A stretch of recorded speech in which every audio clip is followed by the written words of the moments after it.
நேரா பாருங்க. இப்போ உங்களுக்கு கை தூக்குங்க மேல. இவ்வளவுதான் வருது. காதை ஒட்டி இப்படி மேல கொண்டு வரணும் இல்லைங்களா? இது 1 நாள் 2 நாள்ல வந்த பிடிப்பு இல்லைங்க. சரிங்களா? ஒரு 3 மாசம் 4 மாசமாவே இந்த பிடிப்பு இருந்திருக்கும். இதுக்கு என்ன தெரிவிக்கலைங்க. ஆனா தெரிவிக்கல. ரொம்ப உங்களுக்கு வலியாகுது.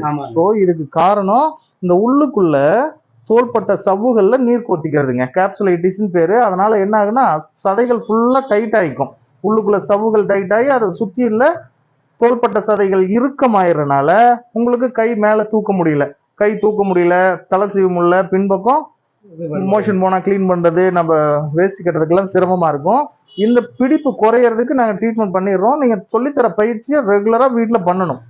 சரிங்களா? பண்ணதான் அந்த சதைகள் இருக்கும் குறைஞ்சு அந்த கை அளவுக்கு இந்த கை இந்த அளவுக்கு வருது பாருங்க, அந்த அளவுக்கு இந்த கையும் வரும். சரிங்களா?